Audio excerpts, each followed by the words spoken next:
20 years after Russia's nuclear submarine Kursk sank to the bottom of the Barents Sea, taking 118 souls with her, the control room doors finally opened. What investigators discovered in that steel tomb beneath the icy waters would challenge everything the world had been told about one of naval history's most devastating tragedies. Preserved in the submarine's heart lay evidence of the crew's desperate final hours, handwritten notes that told a different story than official reports, and technical readings that contradicted the Kremlin's version of events. These brave sailors didn't simply perish in an accident. They fought for survival in ways that reveal both extraordinary human courage and uncomfortable political truths. The control room held secrets that powerful people wanted to stay buried forever. But what exactly did those final recordings reveal about the real cause of the disaster? Before we dive deeper into this underwater investigation, tell us where you're tuning in from. And if this story touches you, make sure you're subscribed, because tomorrow I've saved something extra special for you. The North Sea's surface stretched endlessly in all directions, a slate-gray expanse that matched the overcast sky above. Dr.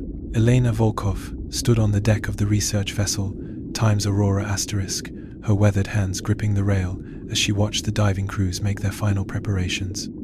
At 58, she had spent 3 decades exploring the ocean's deepest secrets, but nothing had prepared her for this moment. The diving bell communication log crackled with static as the team ran through their checklist one final time. This wasn't just another archaeological dive. After 20 years of bureaucratic delays, international negotiations, and legal battles, they were finally going to enter the Kursk's control room. Elena's grey hair whipped around her face in the cold wind as she studied the sonar readings on her tablet. 108 meters below, the massive submarine lay like a sleeping giant on the seabed. The Oscar II-class vessel had been the pride of Russia's northern fleet, a nuclear-powered hunter-killer that could strike targets thousands of miles away. Now it served as a tomb for 118 brave souls. Dr. Volkov, "We're ready for descent," called out Marcus Reed, the team's lead technical diver. The former Royal Navy officer had joined the expedition specifically for this moment. His expertise in submarine rescue operations made him invaluable, though Elena sensed he carried his own ghosts from similar tragedies. Behind them, the support crew worked with quiet efficiency. This wasn't a media spectacle or political theater. The families of the Kursk's crew had fought for 2 decades to learn the truth about their loved ones' final hours. Elena felt the weight of that responsibility settling on her shoulders like the ocean itself. The diving bell Titan Times hung suspended over the choppy waters, its steel hull gleaming with moisture. Inside, cameras and recovery equipment waited to document whatever they might find. Elena had insisted on the most advanced recording technology available. If they were going to uncover the truth, every detail needed to be preserved. "Weather window is optimal," reported Sarah Chen, the expedition's meteorologist. "We have approximately 6 hours of stable conditions before the next storm system moves in." Elena nodded, her mind already focused on what lay ahead. She had studied every available document about the Kursk disaster, memorized the submarine's layout, and interviewed survivors from similar incidents. But reading reports was different from breathing recycled air in a cramped diving bell while descending into the abyss. The official story had always felt incomplete to her. Torpedo malfunction, they said. Training exercise gone wrong. Human error. But the family's testimonies painted a different picture. Phone calls that were cut short. Rescue efforts that seemed deliberately delayed. International offers of assistance that were mysteriously refused. "Final systems check complete," Marcus announced, his voice carrying the calm professionalism of someone who had faced death in underwater environments before. "All diving equipment functional. Emergency protocols reviewed." Elena watched the crew lower the diving bell into the water. The massive crane groaned under the weight as the sphere disappeared beneath the surface, trailing cables and communication lines like an umbilical cord connecting them to the world above. Her satellite phone buzzed with an encrypted message. Elena glanced at the screen and frowned. Another warning from unnamed Russian officials. Another thinly veiled threat about the consequences of disturbing a sacred grave. She deleted the message without reading it fully. She had received dozens of similar communications over the past month. The truth was worth the risk. These families deserved answers, and the world deserved to know what really happened on the 12th of August 2000. Elena had lost her own brother in a submarine accident 15 years earlier, a training exercise off the Norwegian coast that took 8 lives. The official investigation had been thorough, transparent, and honest. The families received closure. The Kursk families had received only lies and silence. "Descent rate nominal," came Marcus's voice through the communication system. "Visibility is better than expected at 40 meters. Continuing to target depth." Elena closed her eyes and felt the familiar mixture of anticipation and dread that preceded every significant discovery. In a few hours, they would know whether the control room had preserved any evidence from the submarine's final moments. They would learn whether the crew had left any record of what really happened during those desperate hours beneath the Barents Sea. The wind picked up, sending spray across the deck of the Times Aurora Asterisk. Elena pulled her jacket tighter and prepared for the longest wait of her career. Somewhere, far below, the diving bell descended through the dark waters toward a truth that had been buried for 2 decades. August 12, 2000. The Barents Sea sparkled under a rare summer sun as the Russian Northern Fleet conducted its largest naval exercise in a decade. Admiral Vyacheslav Popov stood on the bridge of the command vessel, watching through binoculars as submarines and surface ships maneuvered across the horizon. The naval exercise schedule lay open on the chart table beside him, its pages filled with precise timings and coordinates. Exercise Summer X was designed to demonstrate Russia's renewed naval strength after the difficult years of the 1,990 seconds. The Kursk, under Captain Gennady Lyachin's command, was the crown jewel of the operation. Captain Lyachin had commanded nuclear submarines for over 15 years. His crew respected him, and his superiors trusted his judgment implicitly. That morning, he had reviewed the exercise parameters one final time, noting the unusual addition of live torpedo testing to what was originally planned as a navigation and communication drill. "Kursk, reports ready for torpedo exercise," came the radio transmission at 11:28 a.m. The submarine had surfaced briefly to confirm its position and receive final instructions. Everything appeared normal. In the Kursk's torpedo room, Senior Seaman Pavel Zudin was preparing the practice torpedo for launch. The 6576A torpedo weighed nearly 3 tons and carried a conventional warhead for the exercise. Zudin had performed this procedure hundreds of times, but something felt different about this particular weapon. The serial numbers didn't match his manifest, and the torpedo's weight seemed unusual. "Control room, torpedo room, ready," Zudin reported through the intercom. His voice carried the routine professionalism of a sailor who had served aboard submarines for 8 years. Lieutenant Commander Dmitry Kolesnikov sat at his navigation station, calculating the firing solution. At 27, he was one of the youngest officers aboard, but his mathematical precision had earned him the crew's confidence.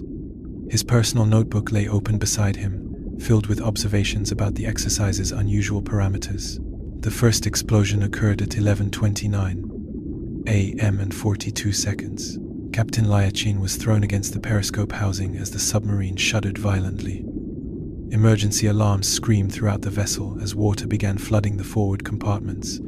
The control room's lights flickered and died, replaced by the red glow of emergency illumination. "Emergency surface! Emergency surface!"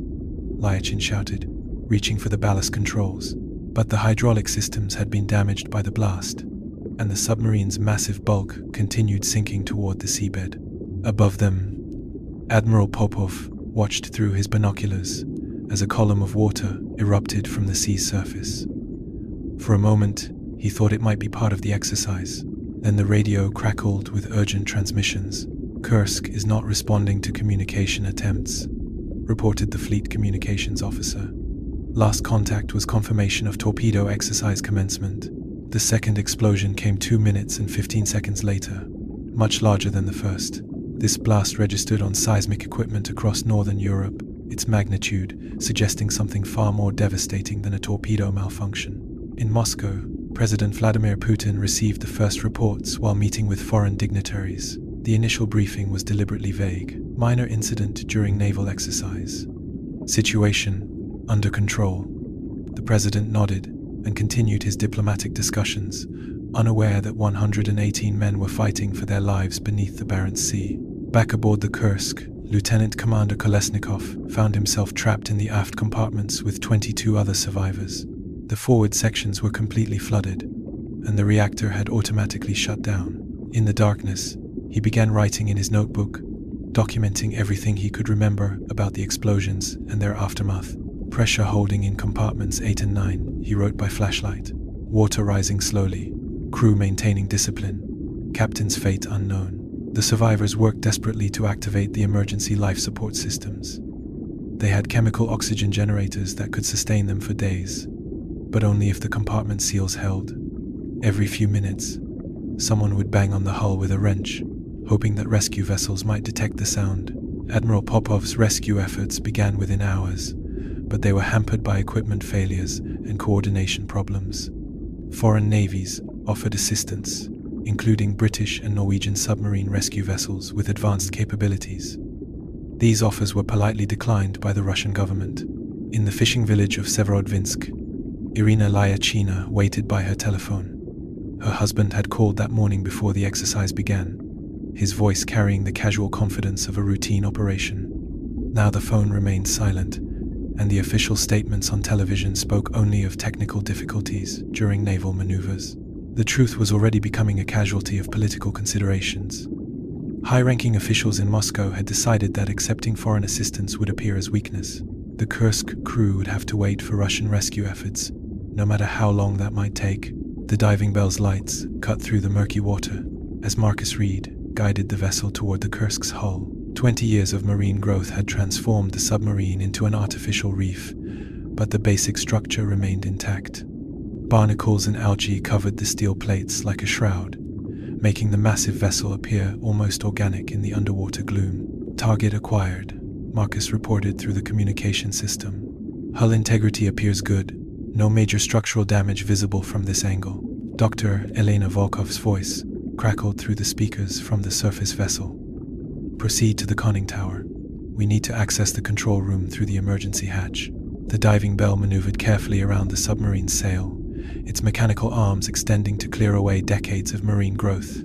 Each movement stirred clouds of sediment, reducing visibility to mere meters. Marcus had performed similar operations before, but never on a vessel with such historical significance. As they approached the control room access point, something unexpected came into view. A leather-bound book, somehow preserved in a protective metal case, lay wedged against an equipment housing. The case had been sealed and weighted down, suggesting someone had deliberately placed it there. Dr. Volkov, we have an anomaly, Marcus reported. There's a sealed container near the control room hatch. Appears to be intentionally placed. The mechanical arm carefully retrieved the container and secured it in the diving bell's sample compartment. Through the murky water, Marcus could see handwriting on the container's exterior label, Captain G. P. Liachin. Personal log, classification level, confidential. Elena's excitement was audible through the communication system. Can you read any of the contents without damaging the seal? Negative. The container is designed to preserve documents underwater, but will need to surface before opening it. The writing implements used appear to be waterproof ink. The diving bell continued its approach to the main hatch. The circular steel door had remained sealed since the disaster, protected by multiple redundant locking mechanisms. Getting inside would require careful cutting work to avoid damaging any potential evidence within.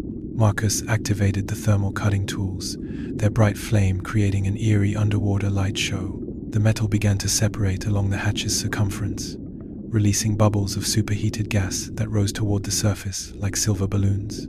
First hatch breach completed, Marcus announced. Internal pressure equalized. No immediate structural concerns detected. As the outer hatch swung open, the diving bell's lights illuminated the submarine's interior for the first time in 2 decades. The control room had been remarkably preserved by the cold water and lack of oxygen. Navigation charts still hung on their clips, and personal items remained exactly where the crew had left them. But it was the captain's station that drew Marcus's immediate attention. Captain Lyachin's personal logbook lay open on the chart table, its pages filled with handwritten entries.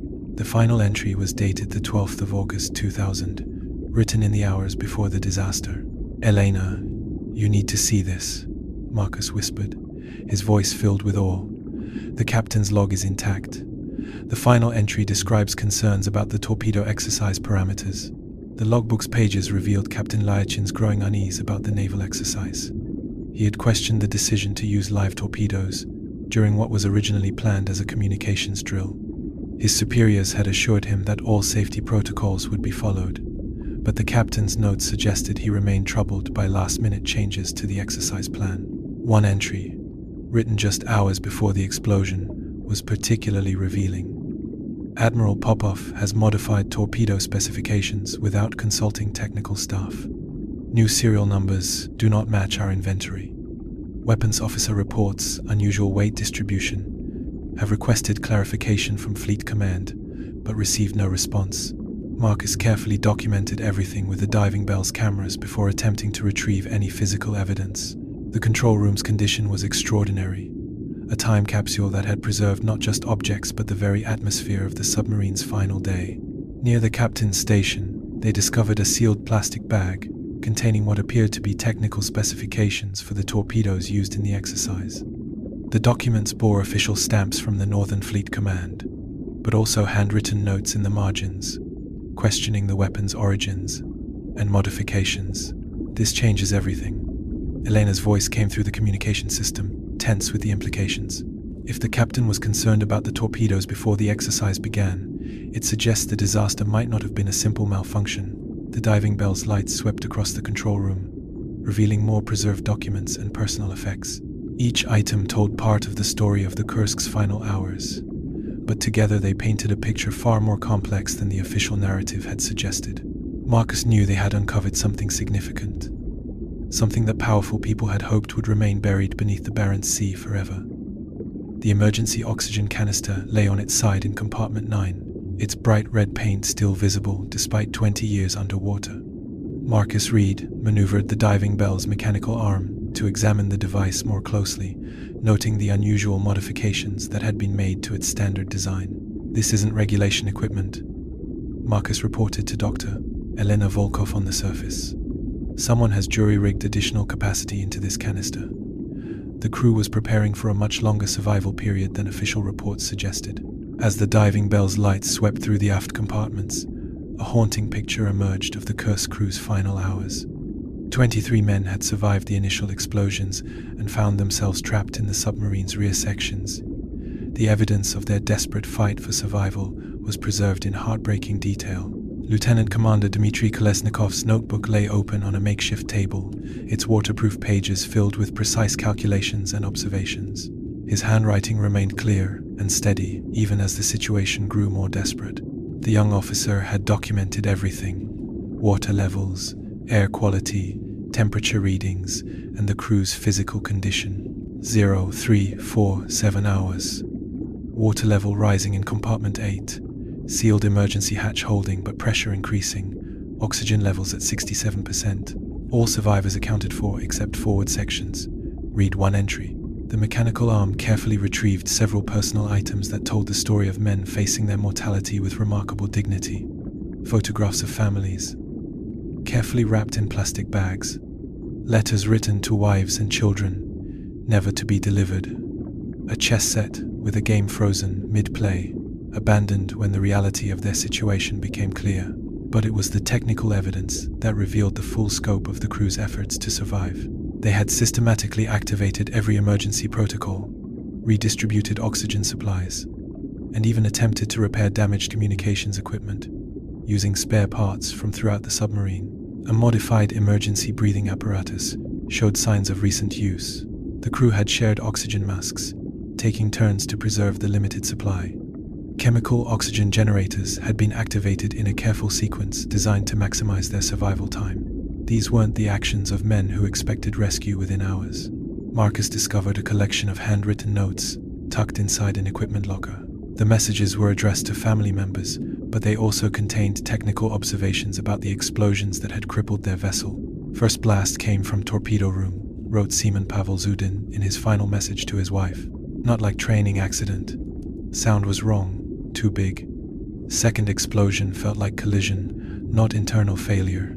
Someone needs to know." The oxygen canisters told their own story of rationing and conservation. The crew had calculated their air supply with mathematical precision, extending their survival time far beyond what standard emergency procedures would have allowed.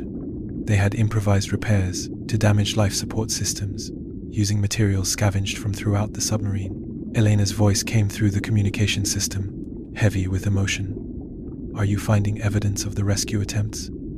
The timeline suggests they survived for days, not hours. Marcus examined a series of metal objects that had been used to signal for help. The crew had systematically banged on the hull with wrenches, hammers, and any other tool they could find. The pattern of impact marks on the submarine's interior walls showed their desperation as the hours turned into days. A waterproof container held more technical documents, including detailed schematics of the submarine's emergency systems. The crew had attempted to manually activate backup power to restore communications. Their efforts had failed, but the technical expertise required for such repairs demonstrated their determination to contact the outside world. The most heartbreaking discovery was a small tape recorder that had somehow survived the disaster. The device contained final messages from several crew members, their voices calm and professional even as they faced certain death. They spoke of their families, their service to their country, and their hope that someone would eventually learn the truth about what had happened. If anyone finds this recording, came the voice of Lieutenant Commander Kolesnikov through the device's speaker, please tell our families that we did everything possible to survive. We followed all protocols. We waited for rescue. The explosions were not our fault. The evidence painted a picture of extraordinary courage and technical competence under the most extreme circumstances imaginable. These men had fought for their lives, with every tool and skill at their disposal. They had survived for days in conditions that would have killed most people within hours. But perhaps most significantly, they had documented everything they could about the disaster itself. Their final act had been to preserve evidence for future investigators, ensuring that someone would eventually learn what really happened during those desperate hours beneath the Barents Sea. The encrypted communication device looked out of place among the standard submarine equipment. Dr. Elena Volkov held the unusual black box in her hands, studying its unmarked surface and unfamiliar connection ports. The device had been discovered wedged behind a control panel, deliberately hidden from casual observation. This isn't Russian Navy standard issue, she told Marcus Reed as they examined their discoveries aboard the research vessel Aurora. The encryption protocols are far more advanced than anything the Kursk would have carried in 2000. Her satellite phone had been ringing constantly since news of their discoveries had leaked to the international press. Each call brought new pressure to halt the investigation. Russian officials had gone from polite requests to direct threats, while international diplomatic channels buzzed with activity. Ambassador Sergei Volkov, no relation despite the shared surname, arrived by helicopter that afternoon. The distinguished diplomat climbed aboard the Aurora with the confidence of someone accustomed to getting his way. His expensive suit looked absurdly formal against the backdrop of diving equipment and marine research gear. Dr. Volkov, I must insist that you cease this unauthorized excavation immediately, he announced without preamble. You are disturbing a sacred grave site and violating several international treaties. Elena met his gaze steadily. She had dealt with bureaucrats before, though rarely at such a high level. Ambassador, our permits are in order. The families of the Kursk crew specifically requested this investigation. We have every legal right to be here. The ambassador's expression hardened. Legal rights can be revoked, funding sources can be questioned, research visas can be cancelled. I strongly advise you to reconsider your position, but Elena had already made her decision. The evidence they had recovered painted a picture far more complex than any simple training accident. The modified equipment, the advanced communication device, and the captain's detailed concerns about the torpedo specifications all suggested something much more sinister. Marcus emerged from the technical analysis lab with disturbing news. The communication device has been tampered with. Someone installed monitoring equipment that would have allowed external parties to track the submarine's position and communications in real time. The implications were staggering. If foreign intelligence services had been monitoring the Kursk's communications during the naval exercise, it raised questions about the nature of the disaster itself. Had the submarine been deliberately targeted? Was the accident actually an act of sabotage or warfare? Elena's phone buzzed with an encrypted message from an unknown sender. Stop digging or face consequences. Some secrets are buried for good reasons. This is your only warning. She showed the message to Marcus, who frowned at the screen. Professional intelligence work. The encryption is military grade, probably European or American origin. That evening, Elena noticed they were being watched. A fishing vessel had maintained the same distance from the Aurora for several hours, its crew making no attempt to actually fish. Through binoculars, she could see sophisticated antenna arrays that had nothing to do with commercial fishing operations. The team's internet communications began experiencing mysterious disruptions. Emails were delayed or disappeared entirely. Phone calls were plagued by static and dropped connections. Someone was actively interfering with their ability to share information with the outside world. Dr. Sarah Chen, the expedition's meteorologist, discovered evidence of underwater surveillance drones near the dive site. The devices appeared to be monitoring their activities and transmitting data to an unknown location. When Marcus attempted to capture one of the drones, it self-destructed rather than risk examination. The pressure campaign escalated when Elena received a visit from her university's board of directors.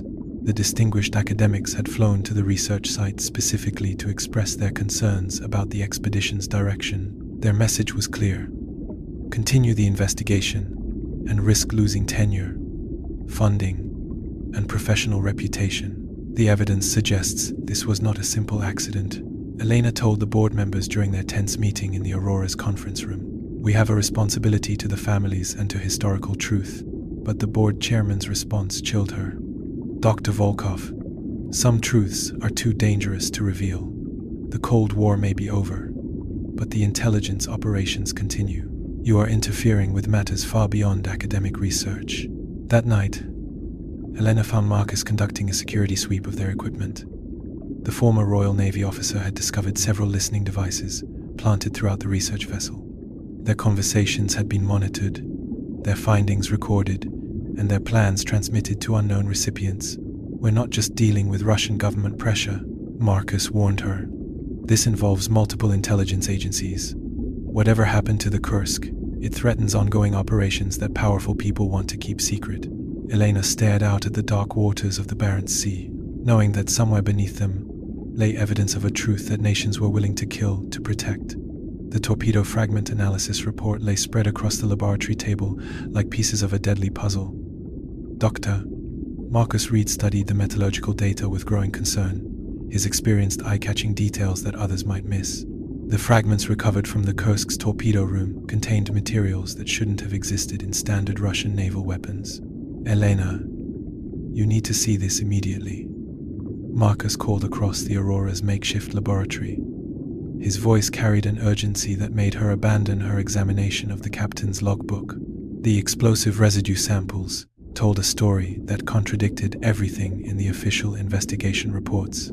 Standard Russian torpedoes used RDX-based explosives, but the fragments contained traces of HMX compounds typically found in Western military applications. More disturbing still were microscopic particles of materials that suggested advanced shaped charge technology.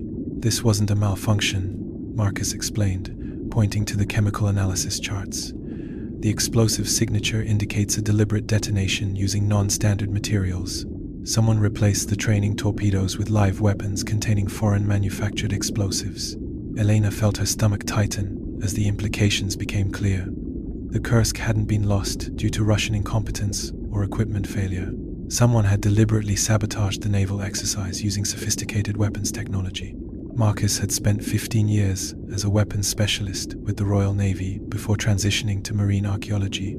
His expertise in explosive ordnance disposal made him uniquely qualified to interpret the forensic evidence they had recovered from the submarine's torpedo room. The detonation pattern is wrong for an internal accident, he continued, manipulating a three-dimensional computer model of the explosion. The blast originated from a point outside the torpedo tube, not inside. Something struck the submarine from an external source. The fragments told an even more complex story when examined under electron microscopy. The metal showed signs of impact damage, consistent with a high-velocity collision, but the explosive residue suggested a secondary detonation that had been triggered by the initial impact. Elena studied the timeline they had reconstructed from the various evidence sources. The first explosion had occurred during the torpedo exercise, exactly as the official report stated, but the second, much larger explosion had come from a completely different source. Could another submarine have been involved? Elena asked, though she dreaded the answer. Marcus nodded grimly. The impact patterns suggest a collision with another vessel, followed by the detonation of explosive charges. This wasn't an accident. It was either an attack or a catastrophic intelligence operation gone wrong. The weapons analysis revealed another disturbing detail. The torpedo that had exploded in the Kursk's launch tube had been fitted with a proximity fuse designed to detonate when it detected another submarine nearby. The device was far more sophisticated than standard Russian naval technology. Whoever planned this operation wanted it to look like a training accident, Marcus explained. They replaced the exercise torpedoes with live weapons, but something went wrong. The proximity fuse triggered prematurely when another vessel approached too closely. Elena's hands trembled as she reviewed the evidence. The Kursk crew had been unknowing participants in an intelligence operation that had cost them their lives. They had died not as heroes defending their country, but as victims of an international conspiracy that treated human lives as acceptable casualties. The laboratory's computer systems chimed with an incoming, encrypted message. Marcus opened the file to reveal detailed sonar recordings from the day of the disaster. The data had been transmitted anonymously, but the technical quality suggested it came from military sources. The sonar recordings revealed the presence of at least 2 foreign submarines in the vicinity of the Kursk during the naval exercise. One vessel had approached to within 200 meters of the Russian submarine, just minutes before the first explosion.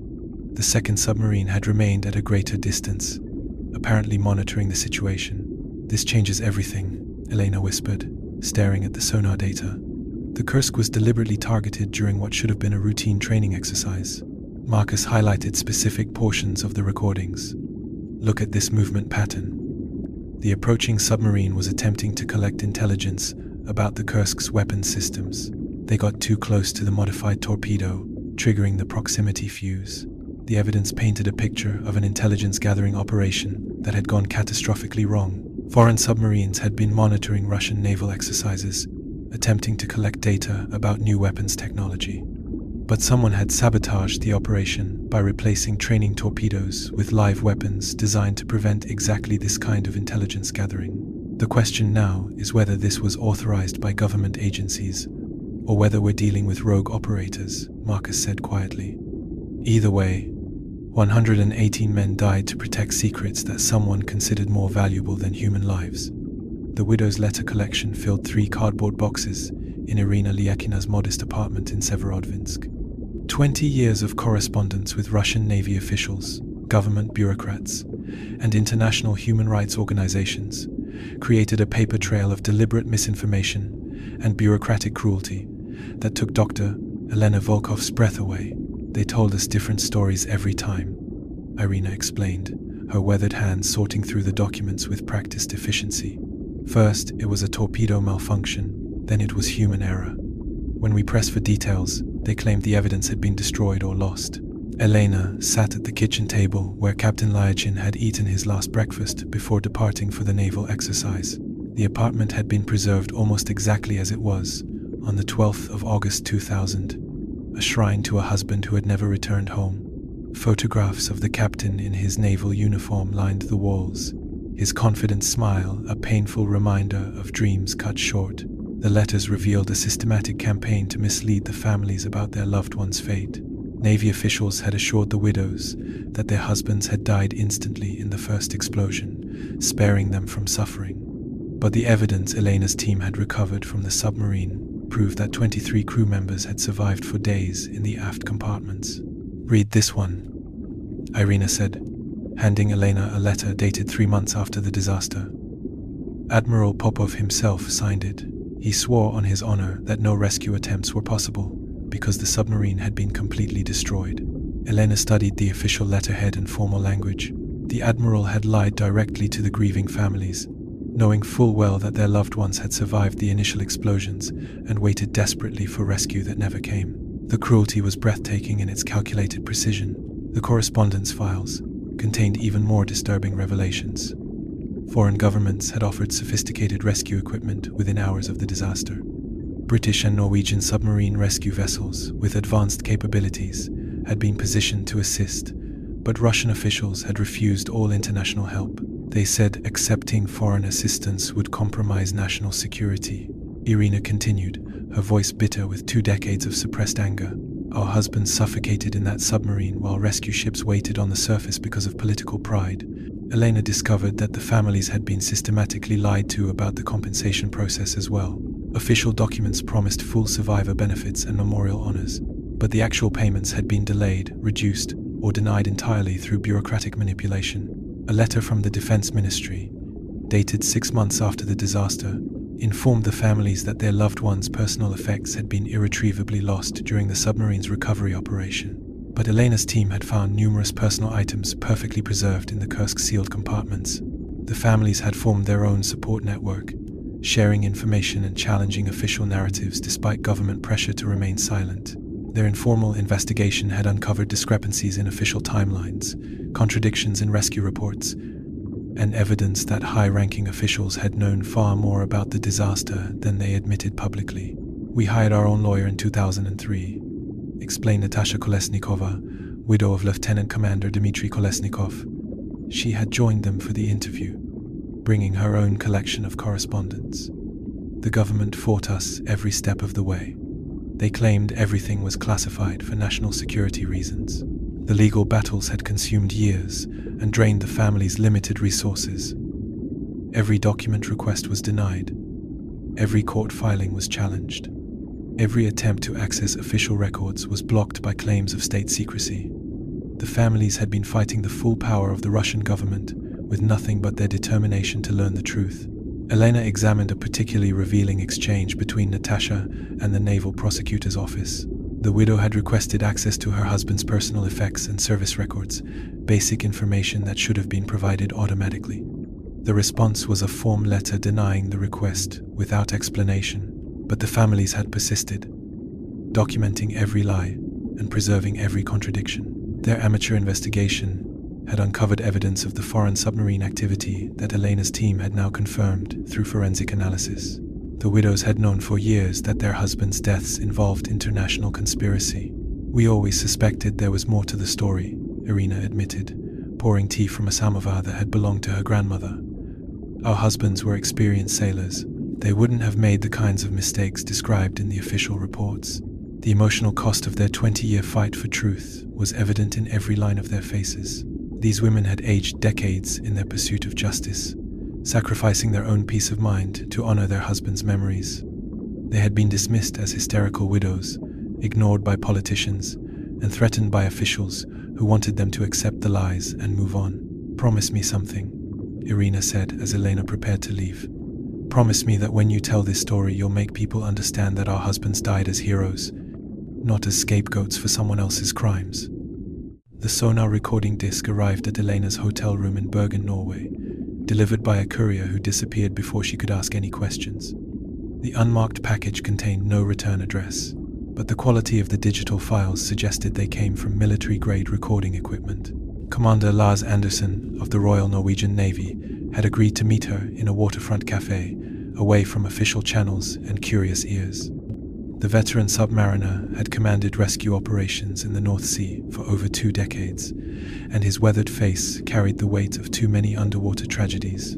"Dr. Volkov, what I am about to share with you could end my career," he said quietly, sliding a briefcase across the small table.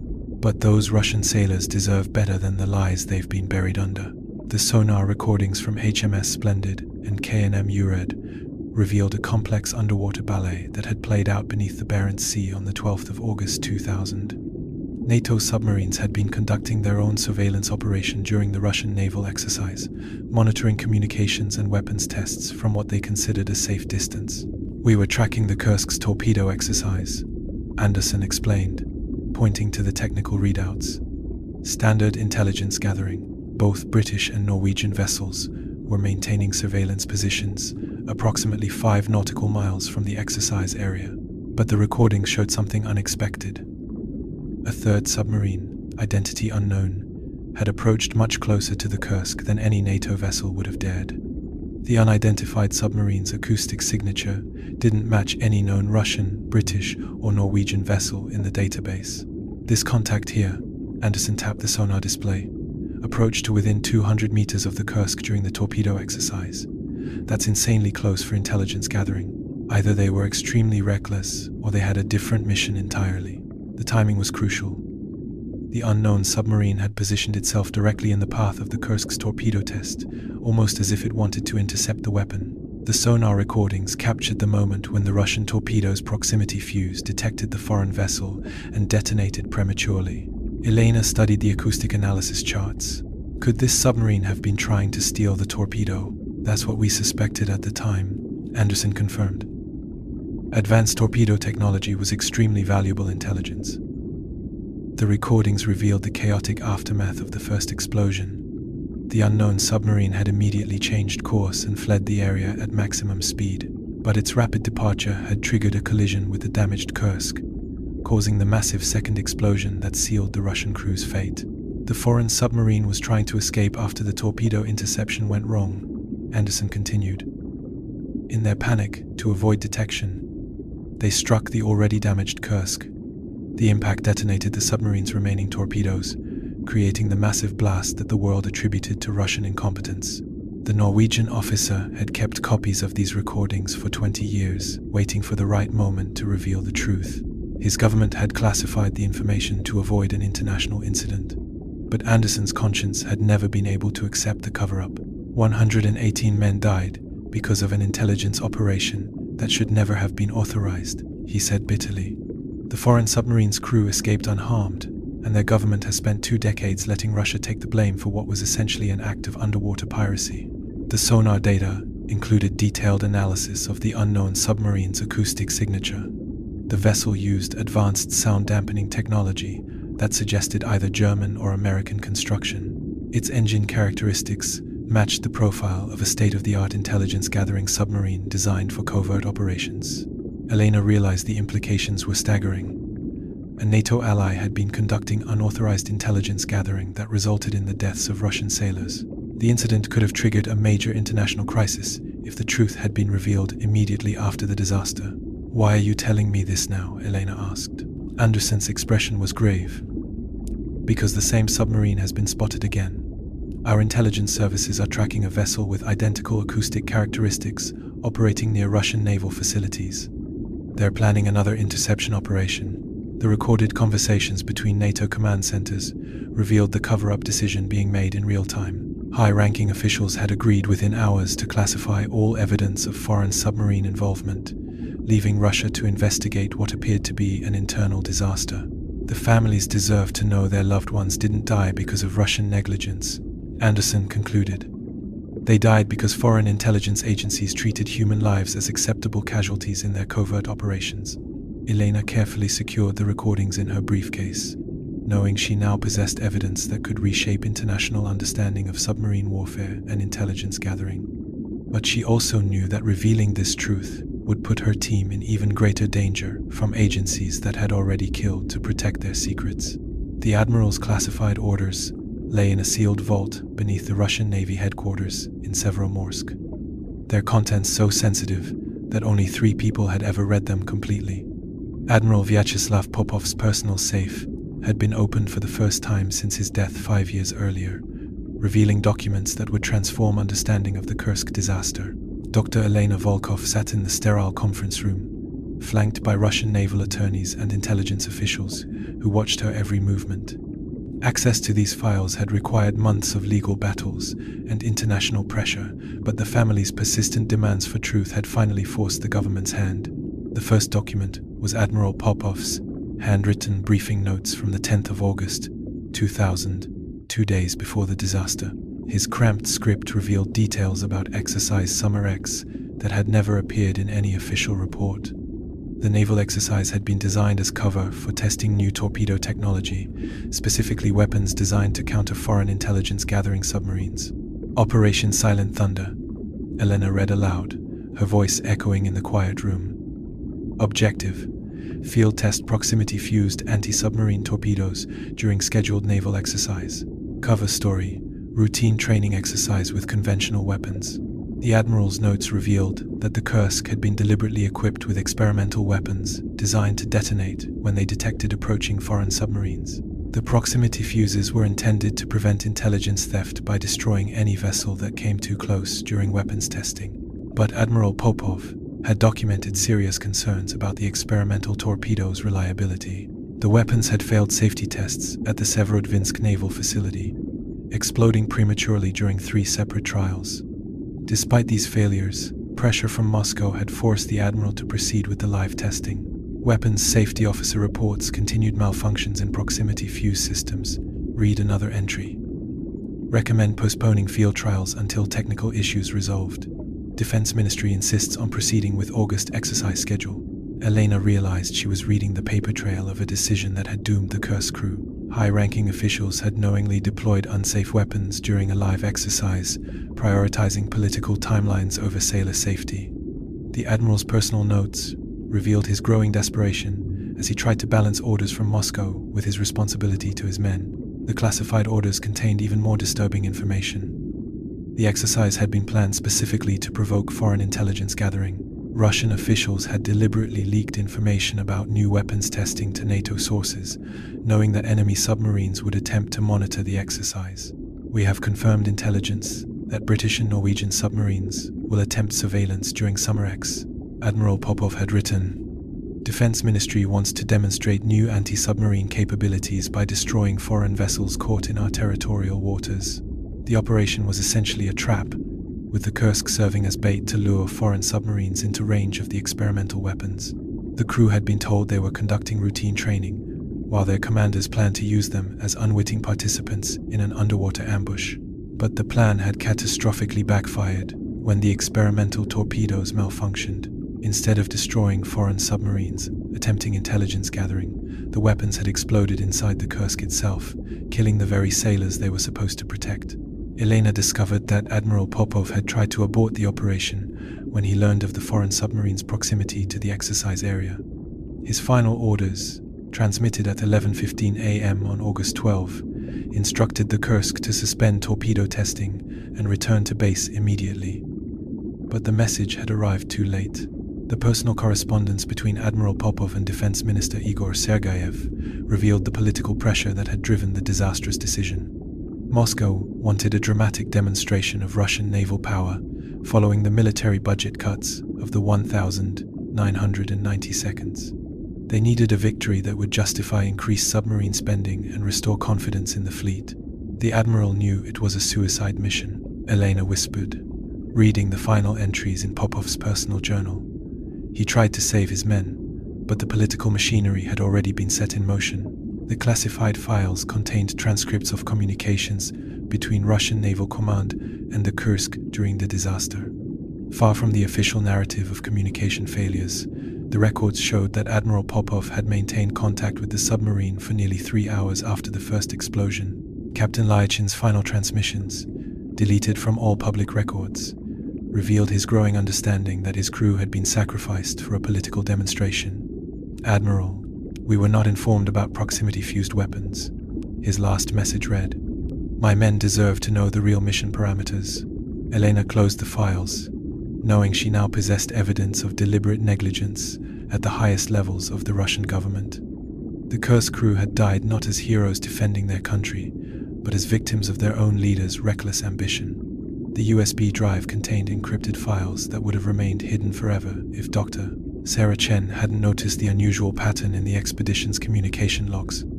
The meteorologist had been tracking their internet traffic for security purposes when she discovered that someone on their team was transmitting detailed reports to an external server every night after the main crew had gone to sleep. Elena stared at the screen in disbelief as the decryption software revealed the contents of the stolen files. Every piece of evidence they had recovered from the Kursk, every interview with families, every classified document they had accessed was being systematically copied and transmitted to intelligence agencies that were supposed to be their allies. "The transmissions are going to a server in Langley, Virginia," Sarah reported quietly, her voice tense with the implications. "Someone on our team has been feeding information to the CIA since day one of this expedition." The betrayal cut deep because Elena had trusted every member of her team implicitly. They had faced dangers together, shared discoveries that could reshape history. and supported each other through the emotional weight of uncovering such tragic truths. Now she realized that one of them had been manipulating the entire investigation from within. The encrypted files revealed not just what information had been stolen, but how it was being used. American intelligence agencies were using Elena's discoveries to build their own case for covering up the foreign submarine involvement in the Kursk disaster. They needed to know exactly what evidence existed, so they could discredit or destroy it before it became public. Marcus Reed emerged from the communication center with his laptop, his expression grim. "I've been monitoring our team's personal communications.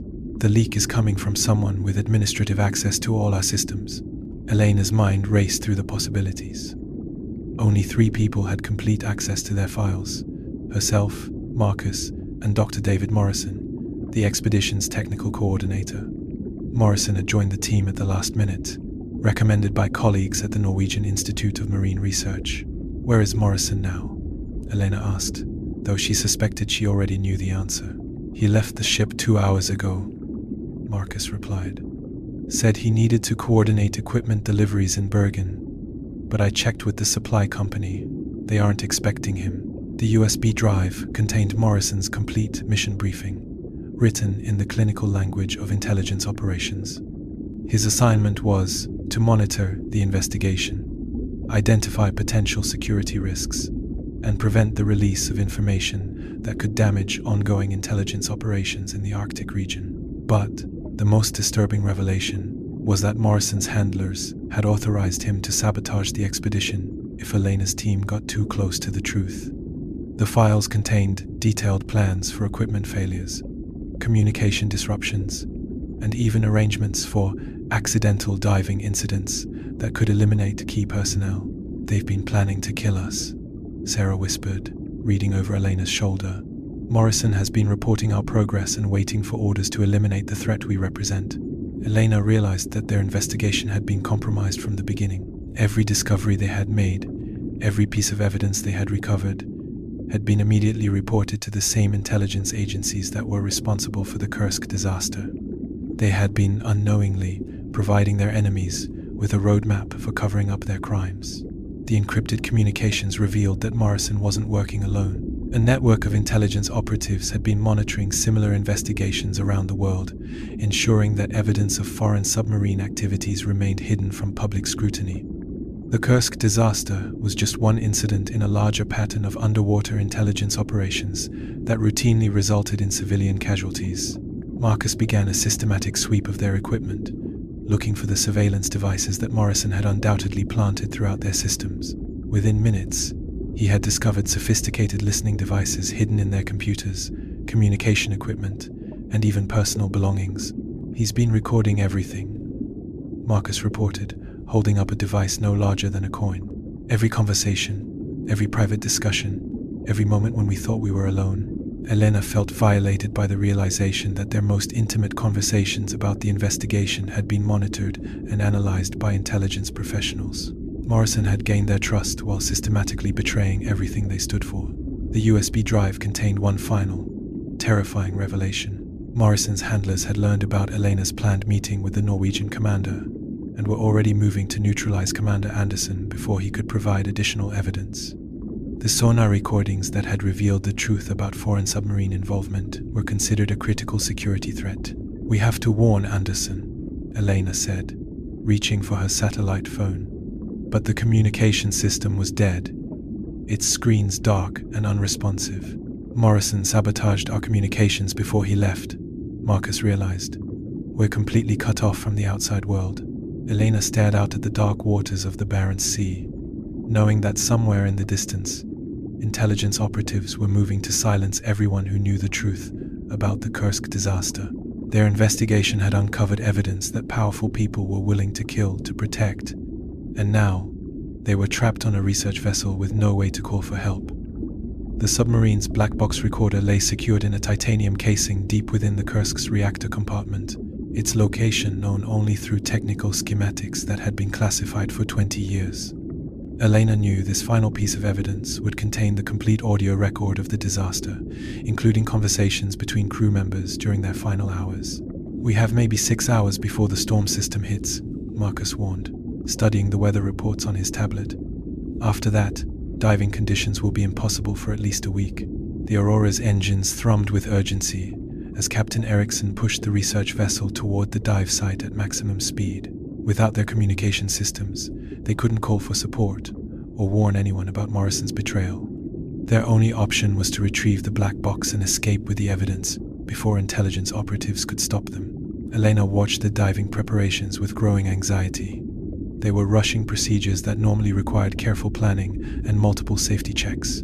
The underwater environment was unforgiving of mistakes, but they had no choice except to risk everything on this final dive.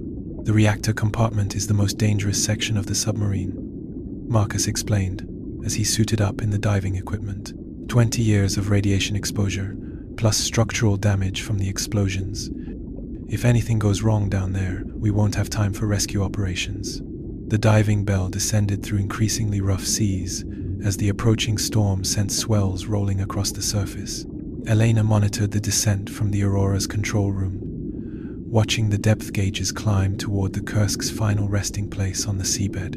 At 90 meters depth, Marcus reported visual contact with the submarine's hull. The massive vessel appeared ghostly in the diving bell's lights, its steel plates covered with 2 decades of marine growth. But the reactor compartment remained structurally intact, protected by the submarine's heaviest armor plating. Radiation levels are elevated but manageable, Marcus transmitted. Proceeding to black box location according to technical schematics. The recovery operation required precise cutting work to access the recording device without damaging its contents. Marcus worked methodically with thermal tools, knowing that one mistake could destroy 20 years of preserved audio evidence or trigger a radiation leak that would contaminate the entire area. Elena heard the strain in Marcus's voice as he fought against time and the increasingly difficult diving conditions. The storm above was creating underwater currents that made the diving bell difficult to control, while equipment malfunctions threatened to abort the mission entirely. Black box casing is more damaged than expected, Marcus reported. The second explosion caused structural damage to the recorder housing. I'm going to need additional time to extract the device safely, but time was the one resource they didn't have. Elena's radar screens showed multiple surface vessels approaching their position from different directions. The ships weren't broadcasting identification signals, which meant they were likely intelligence agency vessels sent to stop the investigation. Marcus, we have company approaching fast, Elena transmitted. Multiple contacts, estimated arrival in 90 minutes. The diving bell's mechanical arm carefully extracted the black box from its damaged housing. The device was smaller than Elena had expected, roughly the size of a briefcase, but weighing nearly 50 kilograms due to its protective titanium shell. Every submarine carried these recorders to preserve evidence in case of disasters, but the Kursk's device had remained hidden for 2 decades. Package secured, Marcus announced with evident relief. Beginning ascent immediately, but the approaching vessels had detected their diving operations and were moving to intercept. Elena could see through binoculars that the ships carried sophisticated electronic equipment designed for underwater surveillance and communication disruption. They weren't planning to negotiate. The diving bell's ascent seemed to take forever as Elena watched the surface contacts close the distance. She calculated times and distances, knowing they would barely reach the surface before the unknown vessels arrived at the dive site. Aurora, prepare for emergency departure, Elena transmitted to Captain Eriksson. We'll recover the diving bell at maximum speed and run for Norwegian territorial waters. The black box represented everything they had fought to uncover. The complete audio record of the Kursk's final hours, including conversations between crew members and communications with naval command. The device would contain irrefutable proof of the experimental weapons testing, the foreign submarine involvement, and the cover-up that had followed. Marcus broke the surface just as the first intelligence vessel appeared on the horizon. The diving bell was quickly winched aboard the Aurora as Captain Eriksson pushed the engines to their maximum output. They were racing against ships that were probably faster and better armed, but they had a head start and the advantage of knowing these waters. Elena secured the black box in the Aurora's safe, knowing she now possessed evidence that could expose one of the most significant cover-ups in modern naval history. The emergency ballast controls had been manually activated during the Kursk's final moments, their positions frozen in time, like a mechanical scream for help. As Elena examined the controls through the diving bell's camera feed, she realized that someone aboard the submarine had deliberately triggered the emergency surface procedure in the minutes before the second explosion. The pursuing intelligence vessels had forced the Aurora into a deadly underwater game of hide-and-seek. Captain Erickson had submerged the research vessel using its experimental deep-diving capabilities, a technology that few people knew existed. They were now running silent beneath the Barents Sea, hoping to evade detection long enough to analyze the black box recordings. "Elena, you need to hear this immediately," Marcus called from the audio analysis station. He had connected the black box to their computer systems and was playing back the final conversations recorded in the Kursk's control room. The voices of dead men filled the Aurora's cramped laboratory. Captain Liachin's calm professionalism came through clearly as he tried to save his submarine and crew, but it was the background conversations that revealed the truth about those final moments. "Emergency ballast activation confirmed," came Lieutenant Commander Kolesnikov's voice through the recording. "Someone on the surface is preventing our ascent. The ballast tanks are being overridden by external signal." Elena felt her blood turn cold as the implications became clear. The Kursk crew hadn't simply been unable to surface after the explosions. Someone had been actively preventing their escape, using remote override systems to keep the damaged submarine submerged. The black box recordings contain nearly 4 hours of audio from the disaster, including communications between the submarine and surface vessels that had never been revealed to the public.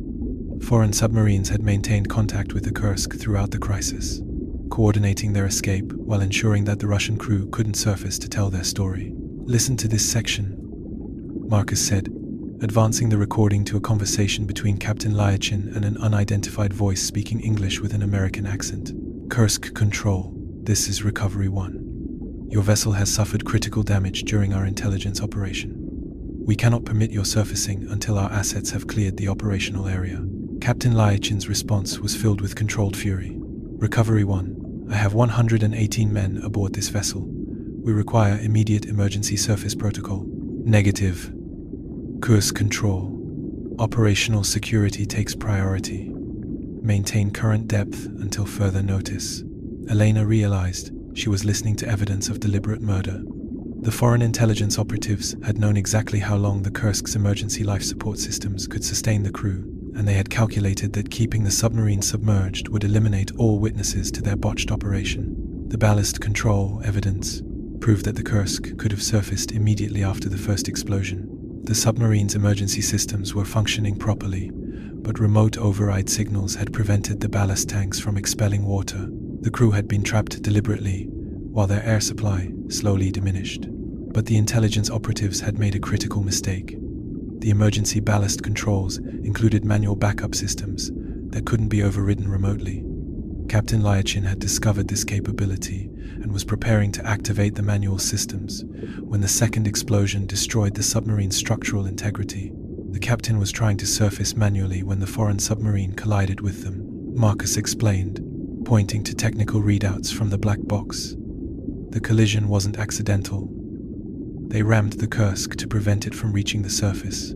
The audio recordings captured the moment of impact with devastating clarity. The sound of tearing metal and rushing water mixed with the crew's final shouts as the submarine's hull was breached. But even more chilling were the voices of foreign operatives coordinating the attack. "Target is attempting emergency surface. Execute collision protocol immediately." Elena understood that she was listening to evidence of an act of war disguised as an intelligence operation. A foreign submarine had deliberately rammed the Kursk to prevent the Russian crew from testifying about what they had witnessed during the torpedo interception attempt. The Aurora's sonar suddenly detected movement above them. The intelligence vessels had found their position and were deploying underwater weapons designed to disable or destroy their research vessel. Captain Erickson's voice crackled through the intercom. "Prepare for emergency surface. We're under attack."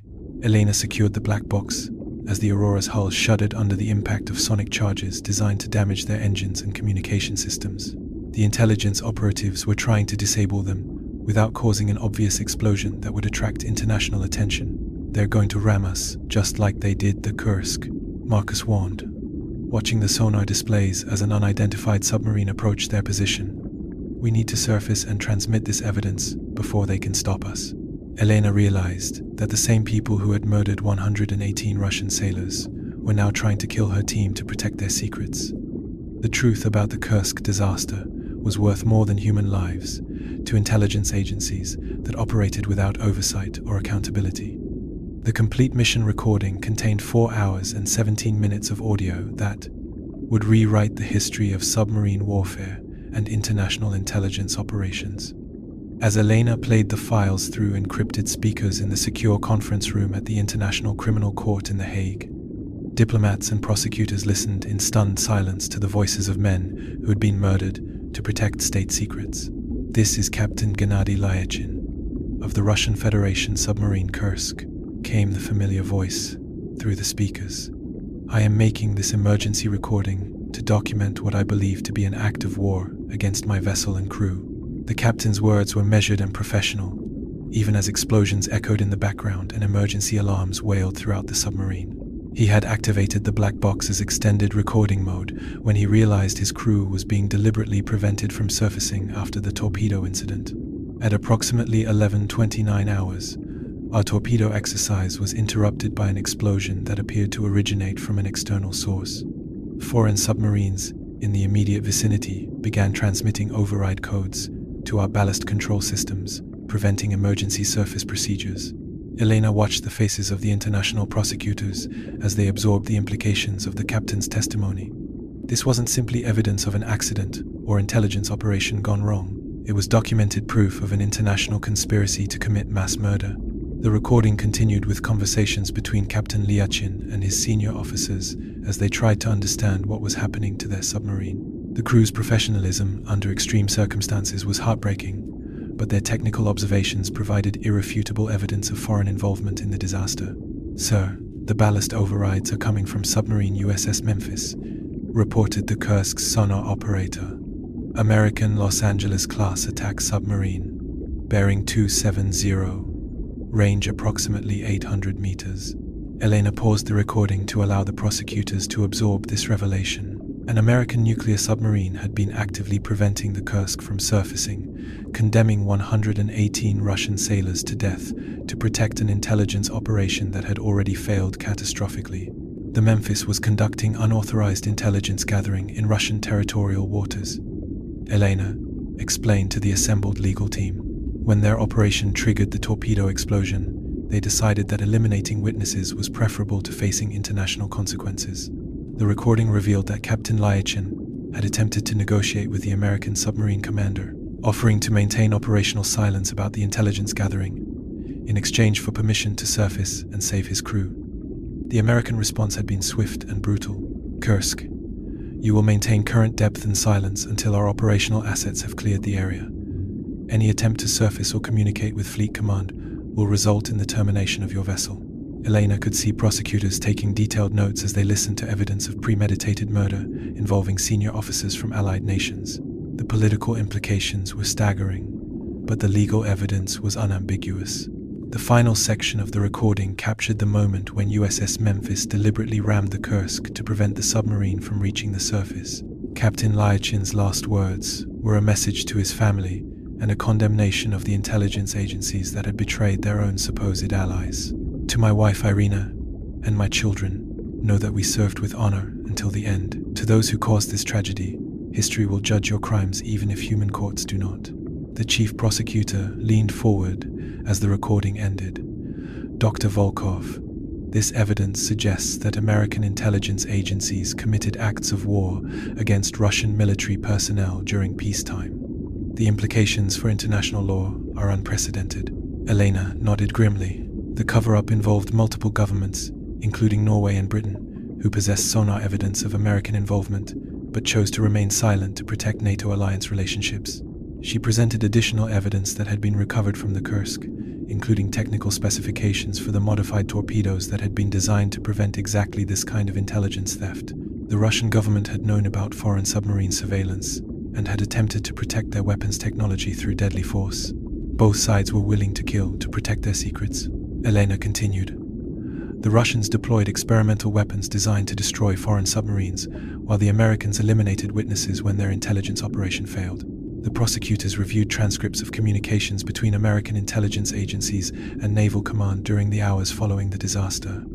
The decision to cover up American involvement had been made at the highest levels of government, with full knowledge that it would condemn Russian families to decades of lies and false accusations. The families of the Kursk crew have suffered 20 years of being told their loved ones died due to Russian incompetence, Elena concluded. They deserve to know their husbands and sons were murdered by foreign intelligence agencies who valued operational secrecy over human life. The chief prosecutor closed his files and looked directly at Elena. Dr. Volkov, this evidence will require us to issue international arrest warrants for senior military and intelligence officials from multiple NATO countries. Are you prepared for the consequences of that decision? The memorial plaque gleamed in the Arctic sunlight as Elena stood on the deck of the Russian naval vessel Admiral Kuznetsov, watching the families of the Kursk crew finally honor their loved ones with the truth they had fought 20 years to uncover. The bronze inscription bore the names of all 118 sailors, but now it also carried the words that transformed them from victims of negligence into heroes who had died defending their nation against foreign aggression. In memory of the crew of K-141 Kursk, who gave their lives defending Russian territorial waters against unauthorized foreign incursion on the 12th of August 2000. Their sacrifice exposed international crimes and brought justice to those who would murder sailors to protect state secrets. 6 months had passed since the International Criminal Court had issued arrest warrants for senior American intelligence and military officials.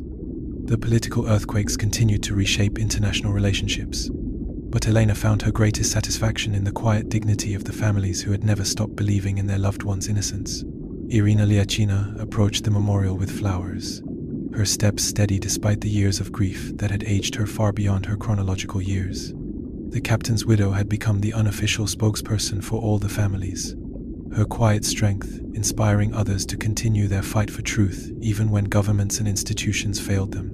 They were heroes all along, Irina said softly, placing white roses beneath her husband's name on the memorial. We always knew our men wouldn't have made the mistakes described in those official reports. The revelation of American involvement in the Kursk disaster had triggered investigations into similar incidents involving submarine intelligence operations. Elena's evidence had opened a door that exposed decades of underwater conflicts that had been hidden from public scrutiny under the classification of national security. Commander Lars Anderson had been vindicated for his decision to preserve the sonar recordings that proved foreign submarine involvement.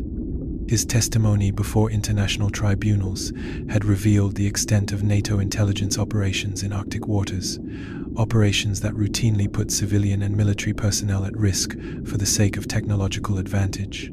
The submarine intelligence war never ended, Anderson had testified. We just stopped talking about it publicly. Crews from multiple nations have died in incidents that were classified as accidents to prevent international incidents. Elena walked among the families gathered for the memorial service, seeing faces that had been transformed by the truth. The anger and bitterness that had consumed them for 20 years had been replaced by a quiet pride in their loved ones' service and sacrifice. They had been vindicated, their husbands and sons revealed as heroes rather than victims of incompetence. Marcus Reed had accepted a position with the International Maritime Organization, leading efforts to establish new protocols for submarine rescue operations and intelligence gathering. His experience recovering evidence from the Kursk had made him a leading advocate for transparency in underwater military operations. We can't prevent intelligence agencies from conducting operations, Marcus had explained to the Maritime Safety Commission, but we can establish international agreements that prioritize human life over operational secrecy. No crew should die to protect intelligence operations that violate international law. The memorial service concluded with a moment of silence that extended across the waters of the Barents Sea.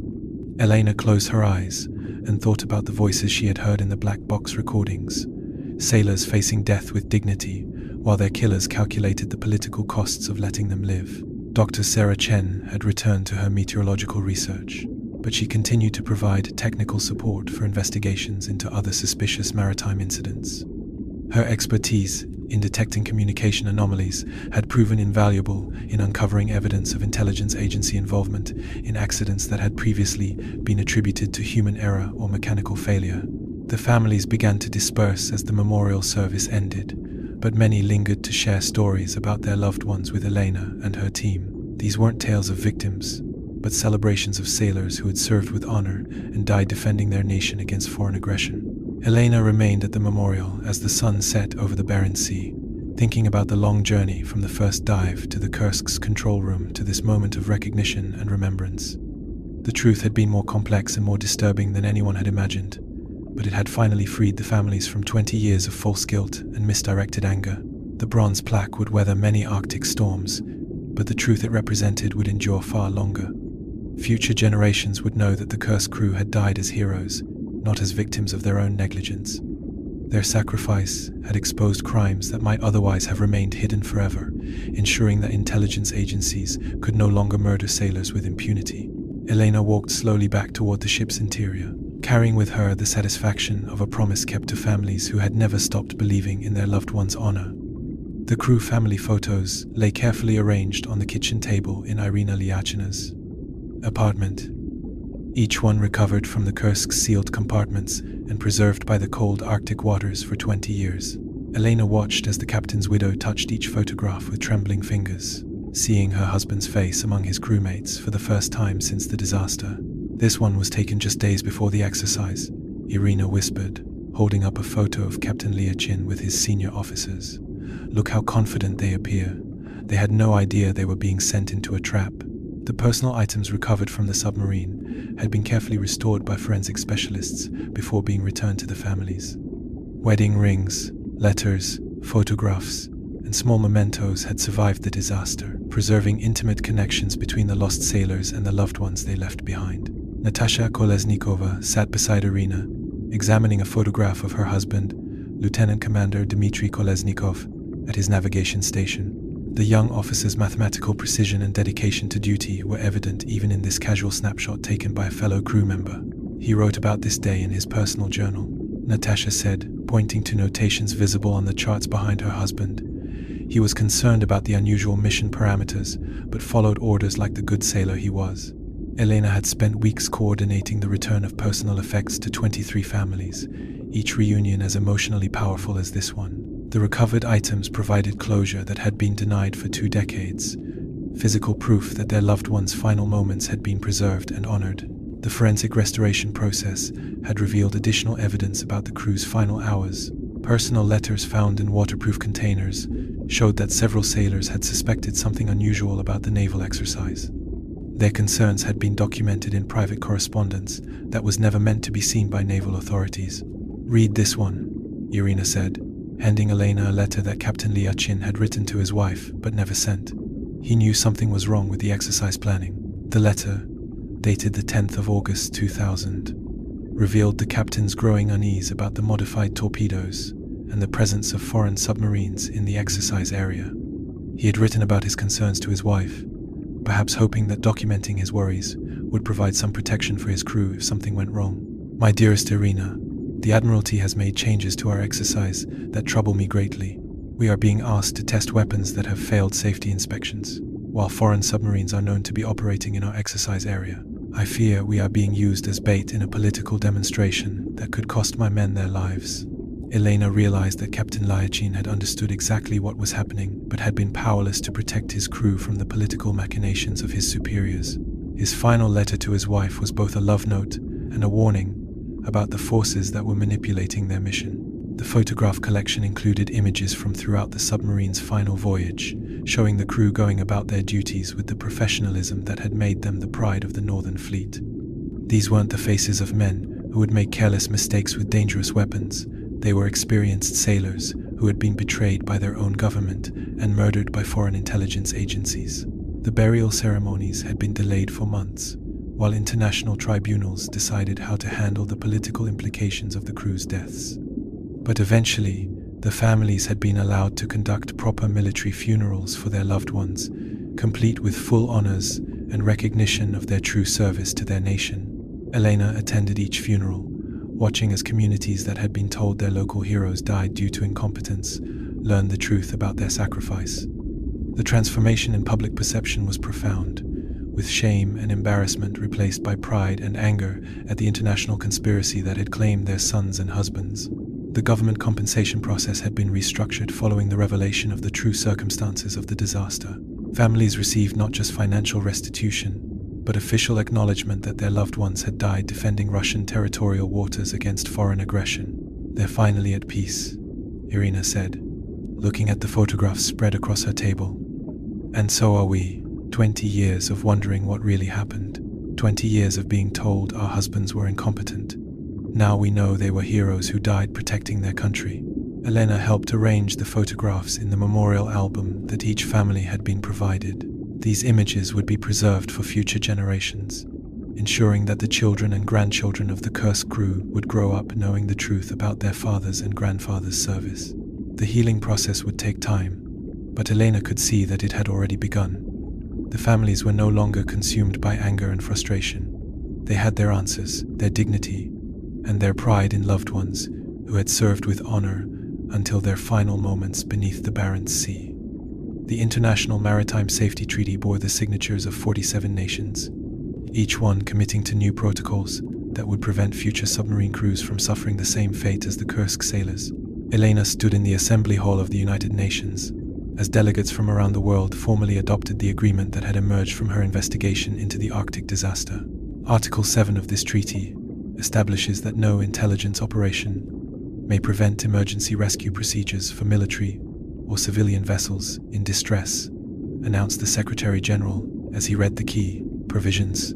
Human life must take priority over operational secrecy in all circumstances. The treaty represented a fundamental shift in how nations approached underwater intelligence gathering. For the first time in modern history, international law explicitly acknowledged that submarine espionage operations existed and established humanitarian guidelines for conducting such activities.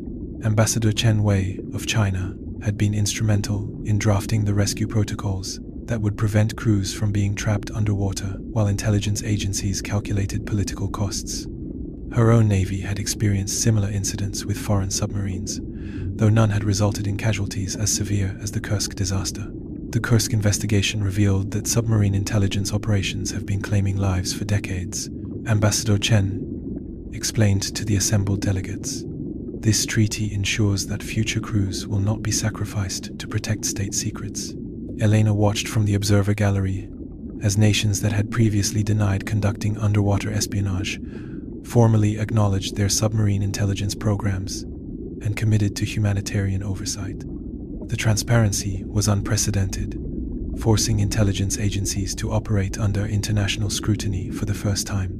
The treaty established rapid response protocols for submarine emergencies, requiring all nations to provide assistance, regardless of political relationships or ongoing intelligence operations. No crew would be left to die underwater, while rescue vessels waited for diplomatic clearance to proceed. Marcus Reed had contributed technical specifications for the rescue equipment standards that would be mandatory under the new treaty. His experience recovering evidence from the Kursk had demonstrated the importance of maintaining advanced rescue capabilities even in the most challenging underwater environments. Every submarine, military or civilian, must carry standardized emergency communication equipment that cannot be overridden by external signals. Marcus had testified during the treaty negotiations. The Kursk crew died partly because foreign submarines were able to prevent their emergency surface procedures. The treaty also established international monitoring of submarine movements in sensitive areas, preventing the kind of unauthorized intelligence gathering that had triggered the Kursk disaster. Nations would be required to notify maritime authorities when conducting underwater exercises or operations near shipping lanes or foreign territorial waters. Dr. Sarah Chen had provided meteorological and oceanographic expertise for the environmental protection clauses of the treaty. Her work had demonstrated how underwater intelligence operations could cause ecological damage as well as human casualties, particularly in Arctic regions where marine ecosystems were already under stress. Submarine nuclear reactors damaged during intelligence operations pose significant environmental risks, Dr. Chen had explained to the Environmental Committee. The Kursk's reactor could have caused catastrophic contamination if the containment systems had failed during the collision. The treaty included provisions for international investigation of submarine incidents, ensuring that future disasters would be examined by neutral parties rather than the governments whose personnel might be responsible. Elena had been appointed to head the new International Submarine Safety Commission, which would coordinate such investigations. The families of the Kursk crew had been invited to witness the treaty signing, their presence serving as a reminder of the human cost of unregulated submarine intelligence operations. Irina Lyachina sat in the front row, wearing a small pin bearing her husband's photograph and the Russian naval insignia. "This treaty won't bring back our husbands and sons," Irina had said during the memorial ceremony the previous evening, "but it might prevent other families from suffering what we've endured for 20 years. The implementation timeline required all signatory nations to upgrade their submarine rescue capabilities within 2 years and establish communication protocols for emergency situations within 6 months. Intelligence agencies would be required to brief international monitors on planned operations that could affect civilian shipping or foreign military vessels." Elena understood that the treaty represented more than just new safety regulations. It was an acknowledgement that the underwater intelligence war that had claimed the Kursk crew was no longer acceptable in the modern world. Nations could still conduct submarine espionage, but not at the cost of human lives. The signing ceremony concluded with a moment of silence for all submarine crews who had died in undisclosed intelligence operations over the past 50 years. Elena estimated that the Kursk disaster was just one of dozens of incidents that had been classified as accidents to prevent international complications. As delegates filed out of the assembly hall, Elena felt a sense of completion that had been building since her first dive to the Kursk's control room. The investigation had uncovered truths that powerful people had wanted to remain buried, but those truths had ultimately led to reforms that would protect future sailors from similar betrayals. Dr. Elena Volkov's research journal lay open on her desk at the Norwegian Institute of Marine Research, its pages filled with reflections on an investigation that had consumed 3 years of her life and changed her understanding of courage, truth, and the price of justice. The leather-bound book contained not just scientific observations, but personal thoughts about the men who had died beneath the Barents Sea and the families who had fought to honor their memory. "Today marks 5 years since we first entered the Kursk's control room," she wrote in careful script. "The investigation that began as marine archaeology became something far more significant, a testament to the power of truth to overcome even the most elaborate deceptions." The morning sunlight streamed through her office window, illuminating the awards and commendations that had recognized her work exposing the submarine disaster's true circumstances. But Elena's greatest satisfaction came from the letters she received regularly from the crew families, updates on how their lives had been transformed by finally learning the truth about their loved one's sacrifice. Marcus Reed had become a frequent collaborator, his expertise in underwater recovery operations making him invaluable for the continuing investigations into similar incidents around the world. The Kursk case had opened doors to examining dozens of submarine accidents that had been classified to protect intelligence operations. "We've identified at least 37 suspicious submarine incidents over the past 50 years, Marcus had reported during their most recent case review. "Each one follows a similar pattern. Intelligence operation gone wrong, crew casualties, official cover-up blaming equipment failure, or human error." Elena's work had evolved beyond individual investigations to encompass broader questions about accountability in intelligence operations and the protection of military personnel from their own government's political bond calculations. She had testified before congressional committees, international tribunals, and academic conferences about the need for oversight of submarine espionage activities. The families of the Kursk crew had remained close to Elena and her team, forming lasting friendships that transcended the professional relationship that had brought them together. Irina Lyachina visited Elena's office several times each year, bringing updates about her children and grandchildren, and sharing memories of her husband that had been preserved and honored through their investigation. "Captain Lyachin would be proud of what you've accomplished," Irina had said during her most recent visit. "He always believed that truth was more important than convenience, even when that belief cost him his life." The research journal contained Elena's observations about the psychological impact of long-term deception on families and communities. The Kursk families had spent 20 years believing their loved ones had died due to incompetence or negligence, a burden that had affected not just spouses and children but entire extended families and social networks. The revelation of deliberate murder paradoxically brought peace to people who had been tormented by false guilt and misdirected anger, Elena had written. Learning that their loved ones were victims of international conspiracy rather than Russian incompetence transformed grief into pride and confusion into clarity. Elena's office walls displayed photographs from the memorial services and treaty signings that had resulted from the investigation. But her most treasured mementos were the personal items that families had shared with her. Copies of letters, photographs, and small keepsakes that connected her to the human stories behind the political and military analysis. Dr. Sarah Chen had established a climate monitoring station in the Barents Sea that provided early warning of severe weather conditions that could threaten submarine operations. Her work had prevented several potential disasters by ensuring that rescue operations could be planned and coordinated before emergencies occurred. The International Submarine Safety Commission that Elena directed had investigated 43 incidents in 5 years, exposing patterns of negligence and cover-up that had cost hundreds of lives across multiple nations. Each investigation had contributed to the growing body of international law governing underwater military operations. Elena closed her research journal and walked to the window overlooking the harbor where research vessels prepared for expeditions to Arctic waters. The work continued, each investigation revealing new truths about the hidden conflicts that played out beneath the world's oceans.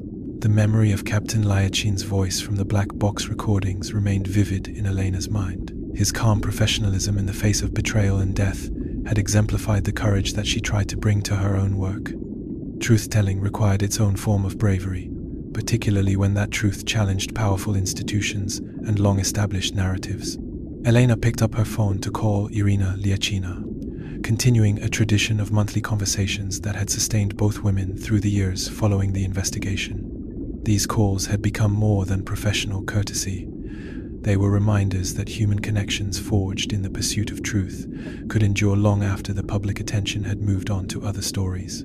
The Kursk crew's legacy lived on, not just in the maritime safety reforms that bore their names, but in the understanding that ordinary people could demand accountability from the most powerful institutions when they refused to accept convenient lies in place of difficult truths.